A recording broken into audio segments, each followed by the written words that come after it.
Hey, and welcome to Synaptic Soul, the podcast where science meets spirit, and we get real about the beautiful and brutal and magical mess of being human.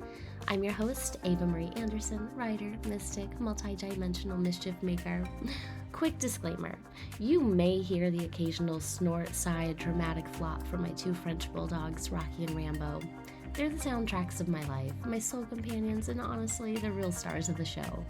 Someday we'll dedicate a full episode to their role in my daily rituals, emotional healing, and wild spiritual life.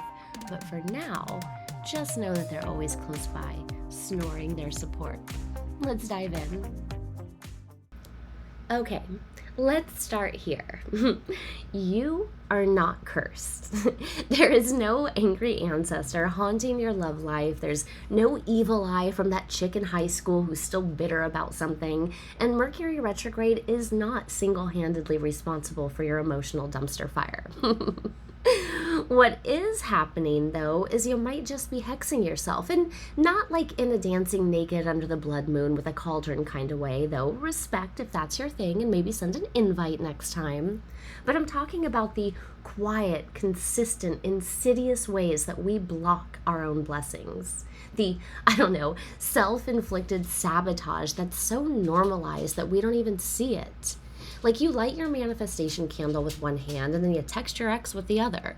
Or you write abundance in glittery gel pen in your journal while undercharging for your magic and your time and your intellectual knowledge and all the stuff that you've built over the course of your lifetime again and again and again. That might sound familiar. So self-hexing is a spiritual sabotage in its sneakiest form. It's the misalignment between what your soul wants and what your subconscious believes is safe. It's that inner voice whispering, who do you think you are to want more? It's trauma dressed up in divine timing. And the wild part is that you probably think it's intuition.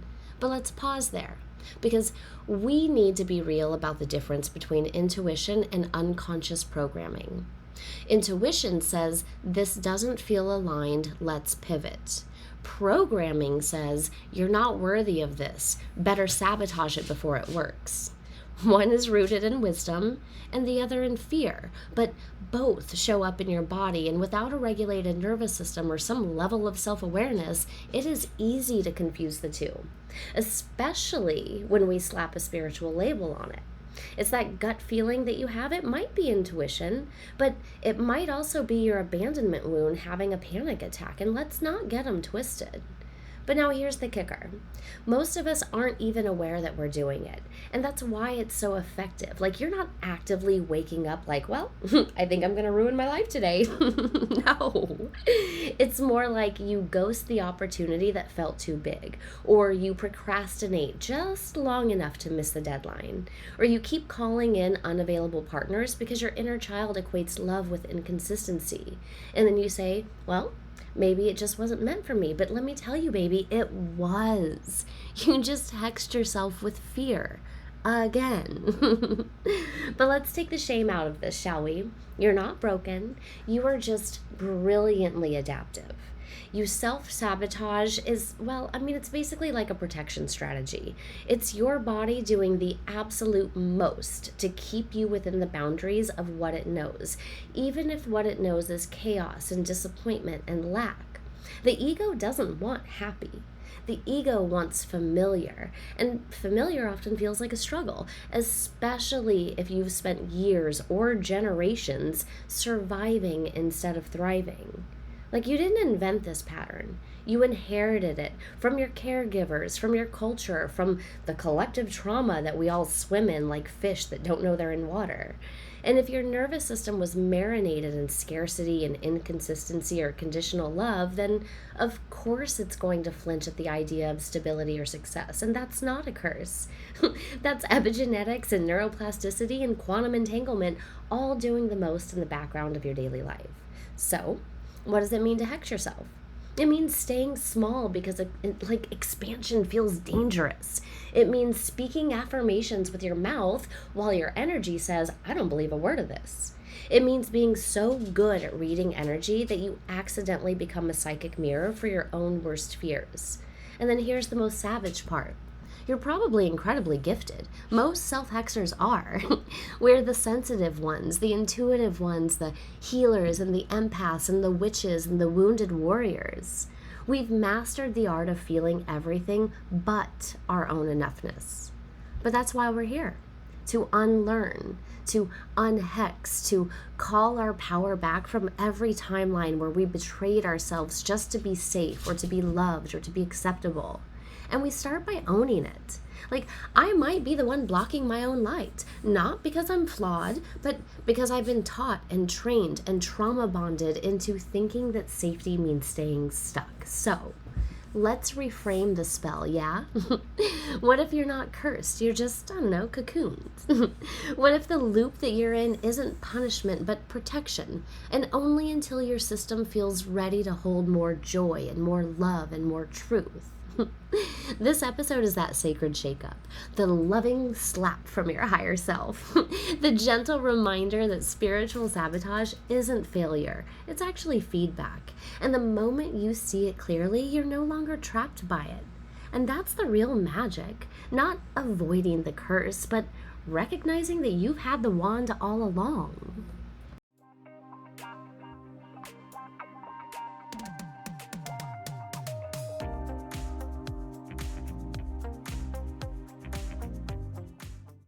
All right, besties, you're scripting in your journal. You've got your cacao.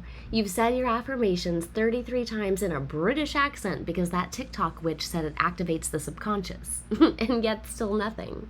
That dream job ghosted you, or your aligned situationship pulled another disappearing act in your bank account.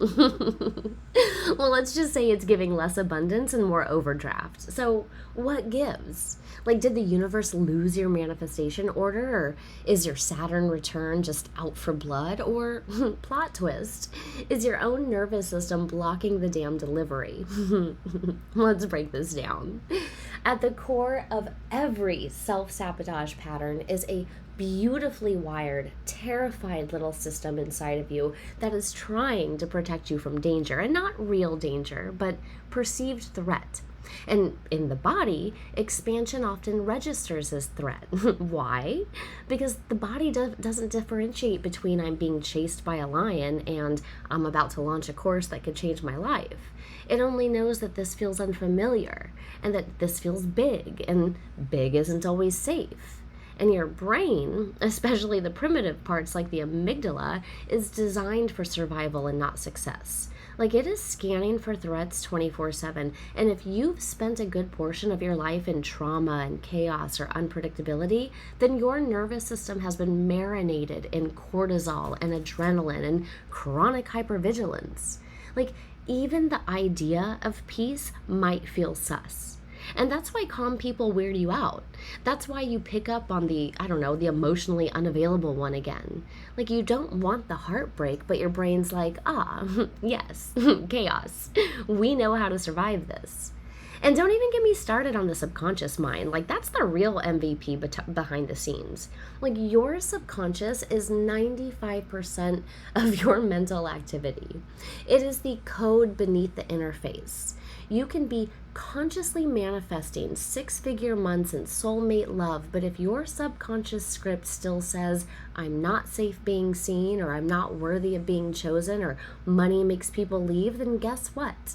That subconscious is going to win every single time.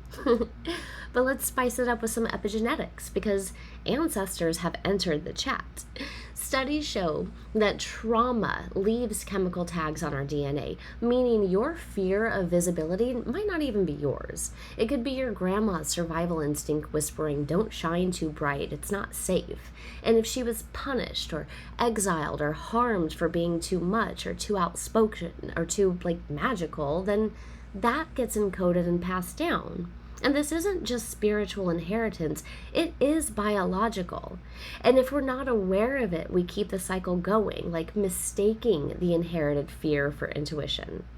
And that's why I say self-sabotage is not a character flaw. It's a brilliant strategy that your system adopted to survive. And the only problem is that you're not just trying to survive anymore. Like, you're trying to thrive, and the operating system needs an upgrade. But here's the kicker. Your manifestations don't respond to what you say you want. They respond to what your energy feels safe to hold. And that's why affirmations feel flat when you're dysregulated. That's why vision boards don't land when your body is still living in 2013 heartbreak. Like, you can't manifest your way out of a trauma response. You have to regulate first. But let's talk about nervous system regulation for just a sec, because this is the bridge between quantum physics and manifestation. The regulated nervous system is a conduit for higher frequencies. Like, when your body feels safe, then your field expands, your resonance changes, and you become magnetic, not because you're doing more, but because you're finally safe to receive. That's why somatic healing is a spiritual work. That's why EFT and breath work and vagus nerve activation and grounding aren't just wellness trends. They're manifestation hacks. Because you can't receive miracles if your body is still bracing for impact. And this ties right into quantum mechanics. And yeah, of course we're going to go there. In quantum reality, everything is energy, and like attracts like. You're not pulling things toward you through hustle or logic. You're collapsing timelines into physical form based on your vibrational signature. And that signature is created not just by what you think, but by what you believe and what your nervous system believes is safe to embody. So, if you've been stuck and looping and plateauing, don't just blame your mindset. Don't assume that you're blocked because you skipped a full moon bath or didn't align your crystals north to south. Just ask yourself, what does my body still think it needs to be protected from? What version of reality does my system still think is safe? Because you are not weak. You are not lazy, and you're not bad at manifesting. You're just coded for a past that no longer fits the version of who you are becoming. And that's not your fault, but it is your responsibility to shift. The beauty of the nervous system is plasticity. It can rewire. The beauty of quantum fields is that they respond instantly once you shift your resonance. And the beauty of being spiritually aware is that now you know. The power isn't outside of you. It never was. You don't need another spell. You just need safety. You don't need more tools. You just need integration. And you don't need to be more healed. You just need to stop waiting for permission to stop blocking your own blessings.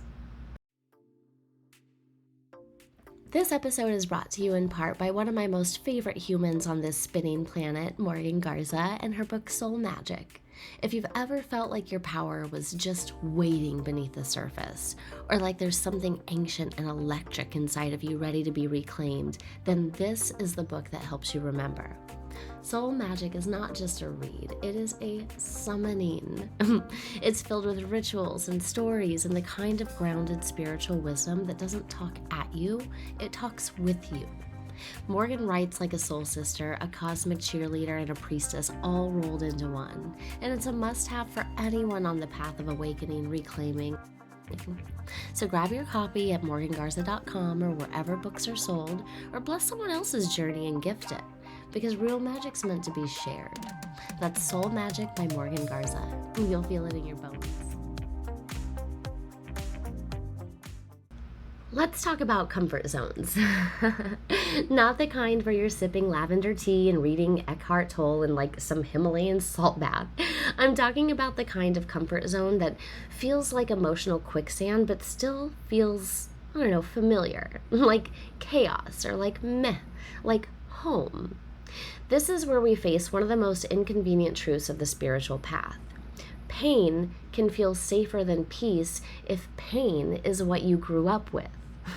Rewind that and listen to it again. Let's say you were raised in a household where love was inconsistent, where affection came with conditions and validation was rare and chaos was the default setting. Your little nervous system had to figure out how to survive, and it did. You adapted. You learned to read the room. You learned to shapeshift and to stay small or to overfunction. Maybe you even became a little hyper-intuitive, scanning every vibe like a psychic FBI agent just to feel safe. But here's the catch. You grew up, but your nervous system didn't get the memo. So now when calm shows up, you flinch. When somebody actually sees you and holds your heart with care, it feels boring, suspicious, suffocating. You start looking for the red flag that must be hiding somewhere under that soft-spoken praise and that healthy communication. Or you sabotage it altogether. Why? Because somewhere deep in your subconscious, chaos equals safety and peace equals danger. You don't trust the good because it's not familiar. And that's not because you're broken. It's because your body got wired for survival and not joy. That is biology. That is attachment theory. That is trauma-informed neuroscience, not some vague karmic punishment. But let's take it a step further. You've probably seen the meme that says you don't attract what you want, you attract what you are. But let me lovingly correct that. You attract what your nervous system thinks is safe. And if your nervous system thinks unpredictable and emotionally unavailable or stressful is safe, then guess what kind of jobs and friends and lovers you're going to keep calling in. So you start to notice it. The patterns, the emotional deja vu, the same argument, different relationship, or same burnout, different boss, or same bank account anxiety, different calendar year, and you wonder, am I cursed? No, you're just on autopilot. And the GPS is set to, familiar suffering. But here's the juicy part. You don't actually want to stay in that loop. Your soul knows that you are meant for more, and that is why you are listening to me speak right now. That is why that you have tried every healing modality under the sun, like Reiki and EMDR and moon circles and subconscious reprogramming via binaural beats while you sleep in a crystal grid. You're trying to break the pattern, and yet the pattern persists. Why? Because the ego is sneaky as fuck, dude. It doesn't want transformation. It wants preservation. And one of its favorite tricks is what I call pattern glamorizing. Like, you romanticize the struggle. You turn the pain into personality, and you confuse trauma bonding with chemistry. You say that's just how I am, when really it's just how you've been conditioned. So you keep choosing what feels familiar, even when it hurts, and then you call it destiny. But let's call bullshit on that. This isn't destiny. It's dysregulation with good branding. You don't need to burn it all down to change. You don't need to have a no contact with everybody and move to Bali and start a raw cacao business unless you really want to. But, and if so, I'm here for you. But you just have to stop defaulting to the pain that feels safe and start making peace feel familiar. So, how do we do that? You just start with awareness. Track your patterns without shame. Notice who or what you keep calling in. Is it actually aligned, or is it just familiar? Like, maybe start to learn what feels safe, like what safe feels like in your body. Because nervous system regulation isn't sexy, but it is the gateway to receiving. So maybe start practicing stillness and practice neutrality and let your body know that it doesn't have to perform or protect or predict to be worthy of love. Maybe start to build tolerance for goodness. That means celebrating those tiny wins and letting those compliments land and staying present during the parts of life that don't feel like a trauma response. If you find yourself trying to create chaos when things are going well, then just pause and breathe and ask yourself, what am I trying to protect myself from right now? And you know what? Grieve the familiar pain. Yes, grieve. Because as twisted as it sounds, some of us mourn the patterns that we leave behind even when they were toxic. There's identity in that struggle. There's comfort in that chaos. So let yourself mourn the dysfunction that you used to call love or safety or home. Like, this isn't a process you hustle through. This is something that you rehearse bit by bit until your system starts trusting that peace won't punish you and that calm won't betray you and that receiving doesn't feel like a crash. You're not crazy for struggling with the good stuff. You're not weak for bracing for loss when things are going well. You're just unlearning a lifetime of programming, and you're doing a really good job of it. So, if you've been looping around the same emotional Groundhog Day, then this is your wake-up call. You're not meant to live in the echo of your old trauma. You're meant to live in the truth of your expansion. And yeah, that shit is going to feel uncomfortable at first, but That's just how you know you're doing it right.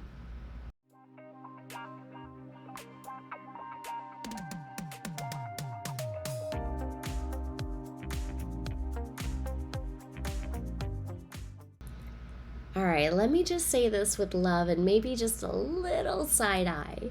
Not everything you do in the name of spirituality is actually spiritual. Sometimes it's just like highly aesthetic avoidance with really good lighting. Like you've got your altar, you got your oracle decks, your 17-step moon manifestation checklist, but deep down you are still terrified of actually feeling something, of doing something, and of changing. And this segment's gonna hurt a little, but in a good way, kind of like a deep tissue massage for your soul. Because here's the truth: you can't sage away what you're unwilling to sit with. And yet, so many of us are over here doing spiritual gymnastics, just energy clearing 3 times a day, obsessing over planetary transits, and pulling a card for every micro decision like your spirit team is Google Maps, just to avoid the actual work of being in your body and in your life and in your responsibility. And let's call it what it is. It's spiritual bypassing. That's where we use the spiritual tools and the language or the practices to dodge the messy and uncomfortable and deeply human parts of our healing. It's when we say everything happens for a reason instead of owning our own part. It's when we light a candle instead of setting a boundary, or when we go to yet another past life regression to explain our dating patterns, but we still haven't blocked the emotionally unavailable dude who texts us "you up" every retrograde. And don't get me wrong, I love a good ritual. I am a ritual girly. There is real magic in ceremony, but magic without embodiment is just performance. It feels productive, but it keeps you looped in the illusion of healing without ever touching the root. So, how do you know when your spiritual practices are actually avoidance rituals in disguise? I'm going to break it down right now.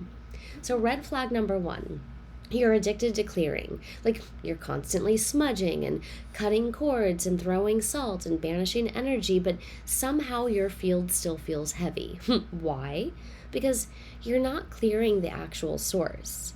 You're patching leaks in a sinking boat without fixing the hole.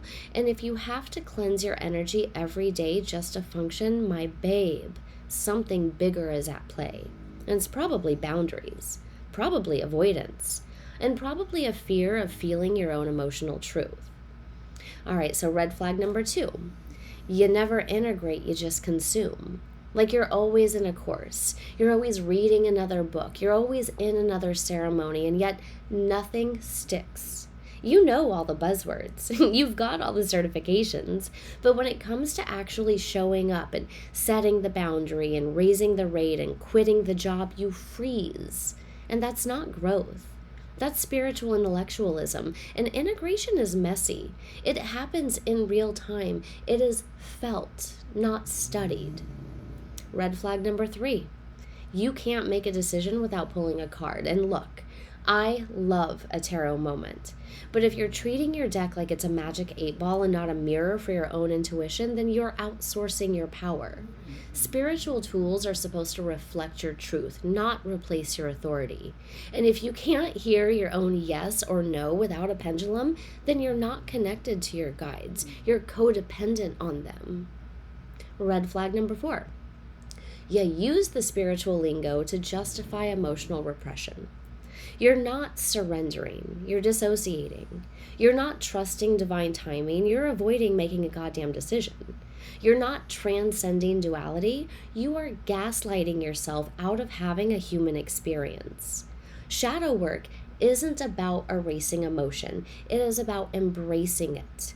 If your spiritual identity requires you to always be high vibe and never messy and angry and insecure and sad, that is not enlightenment. That's spiritual costume cosplay. But let's bring the quantum lens in, because you know I love a good science crossover. So, in quantum physics, observation collapses the wave function, meaning that reality becomes real when it's witnessed. And it's the same with healing.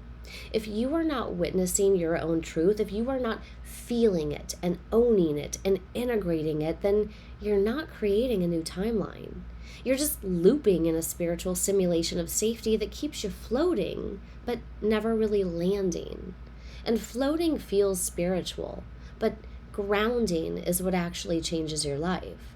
Like, if you want to manifest that life you're calling in and you want to break the loop of spiritual self sabotage, then you need to land in your body, in your boundaries, in your breath, and in your fucking power.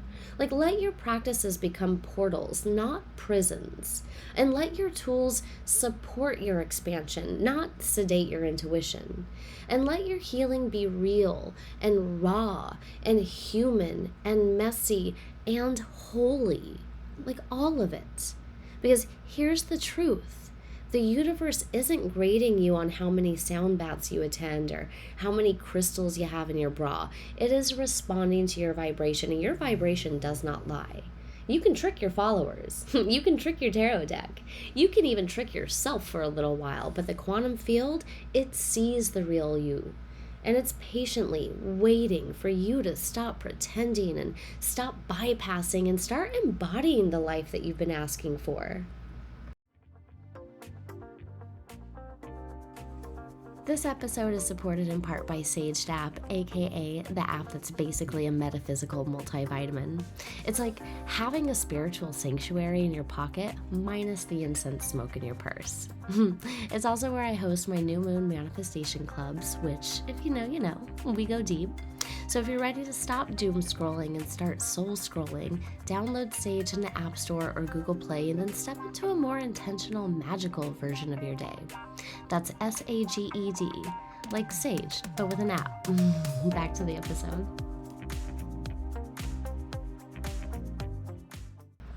Let's start with the truth.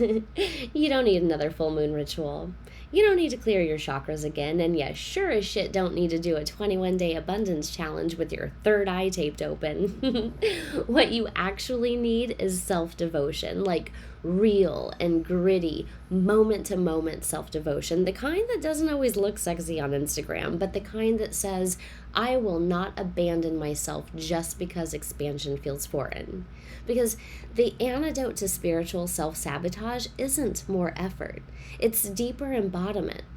Like, if your body doesn't feel safe with what you're trying to call in, it's gonna unconsciously reject it every fucking time. So before you start manifesting new levels of love or money or visibility or intimacy, your job is to show your nervous system that it's safe to receive. And that might look like, I don't know, grounding daily through breath work or movement, or practicing nervous system regulation. So think things like vagus nerve toning and EFT and cold plunges, whatever works for you. And then track your body's signals when you move toward or away from something that you desire. Because we are not faking high vibes here.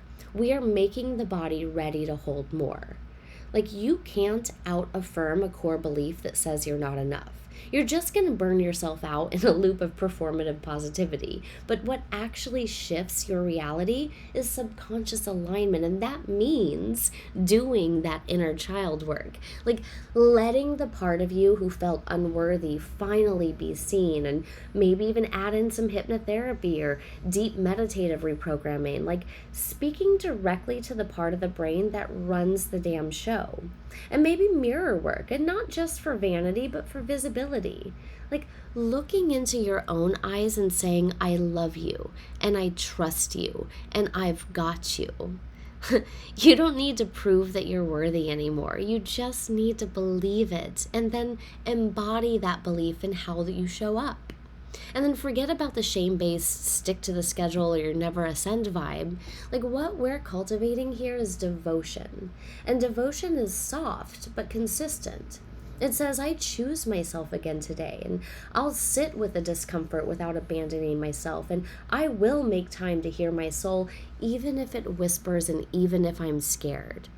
Spiritual self-devotion might look like staying off social media for a day, or saying no when your people-pleasing says yes, or not checking the damn astrology app before making a decision. That's spiritual maturity, not bypassing your tools, but trusting yourself without them. But let's talk about being energetically congruent. And that means that your words and your actions and your rituals and your energy all say the same thing. You can't affirm abundance while leaking your energy in relationships that drain you. You can't script for a soulmate and still sleep with the devil that you know. You can't call in visibility and still dim your light around people who don't clap for your joy. Energetic integrity is ruthless. It'll ask you to walk away from anything that contradicts the version of you that you say you're becoming, but it'll also gift you a level of magnetism that doesn't require explanation. You become the vibration that you're chasing, and suddenly life starts catching up to you. So in the quantum world, you're not creating your reality by forcing it. You're becoming the frequency that allows it, and that means feeling the emotion of the outcome now, not waiting until the thing arrives to feel worthy of it, and then visualizing not just the thing, but who you are with it, like how you walk and how you talk and how you love and how you show up, and then acting as if not from delusion, but from devotion. You're not faking it. You're just familiarizing your nervous system with a new norm. Quantum shifts don't require more hustle. They require more truth. And truth doesn't come from outside of you. It comes from your body and your breath and your sacred knowing. So let's bring it home, yeah? If you have been hexing yourself with your own fear and your own patterns and your own spiritual avoidance, this is your moment to stop.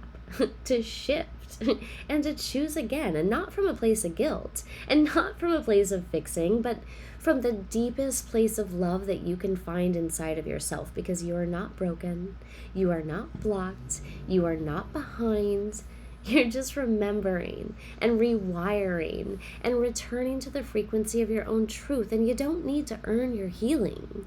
You don't need to prove your worthiness. You just need to keep choosing the path that brings you home to yourself over and over and over again until it's no longer foreign, but familiar. That's the art of unhexing. That's the devotion. That's the work. And that, my love, is your motherfucking power. If you loved this episode, be sure to hit that subscribe button and leave us a glowing review. It helps more beautiful souls like you find this space. Because your words matter, your energy ripples, and every review is like a little spell of support for the Synaptic Soul mission. So until next time, stay curious, stay cosmic, and keep waking the F up.